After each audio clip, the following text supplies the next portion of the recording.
اعلیٰ حضرت نے جو حضور کی نعت کا شعر لکھا ہے کھوکھر صاحب، میں نے ایک مرتبہ ایک بڑا ریاضی دان تھا، اس کے سامنے یہ شعر پڑھا، سر پکڑ کے بیٹھ گئے۔ اب دائرہ ہے، اس کے درمیان میں ایک نقطہ ہوتا ہے، اس سے جو لکیریں نکلتی ہیں وہ نقطے کے پاس جڑی ہوتی ہیں، آگے سے کھلتی جاتی ہیں۔ اب سرکار علم عقائد والے کہتے ہیں یہ آپ نہیں کہہ سکتے کہ سرکار معراج کو اوپر گئے، اس لیے کہ اللہ اوپر نیچے کا پابند نہیں۔ تو فرمایا محیط و مرکز میں فرق مشکل،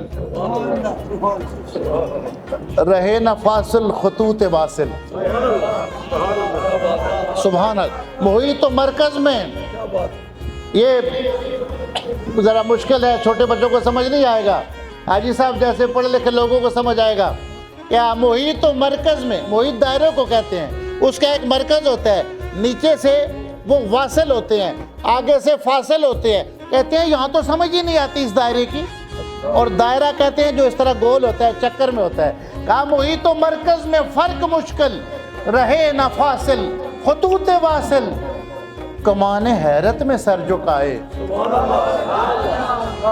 ایسا دو کمانیں ملتی ہیں تو دائرہ بنتا ہے نا، اور کمان جھکی ہوئی ہوتی ہے۔ محیط و مرکز میں فرق مشکل، رہے نہ واصل خطوط فاصل، کمان حیرت میں سر جھکائے۔ عجیب چکر میں دائرے تھے، عجیب چکر میں دائرے تھے، وہی ہے اول، وہی ہے آخر، وہی ہے ظاہر، وہی ہے باطن، اسی کے جلوے اسی سے ملنے، اسی سے اس کی طرف گئے تھے۔ اسی کے جلوے اسی سے ملنے، اسی سے اس کی طرف گئے تھے۔ اور کمان امکان کے جھوٹے نقطوں، یہ جھوٹے کو فرضی بھی کہتے ہیں، پھر فرض کرو، فرض جو ہوتا ہے جھوٹ ہی ہوتا ہے، تو وہ جو دائرہ آپ نے کمان کا جو سوچا ہے وہ فرضی ہے نا، وہ فرضی کو جھوٹا کہا ہے۔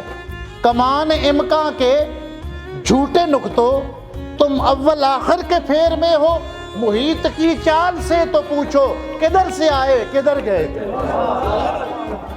محیط کی چال سے تو پوچھو، محیط کمان امکان کے جھوٹے نقطوں، کمان امکان کے جھوٹے نقطوں، تم اول آخر کے پھیر میں ہو، محیط کی چال سے تو پوچھو کدھر سے آئے کدھر گئے تھے، اسی کے جلوے اسی سے ملنے، اسی سے اس کی طرف گئے تھے۔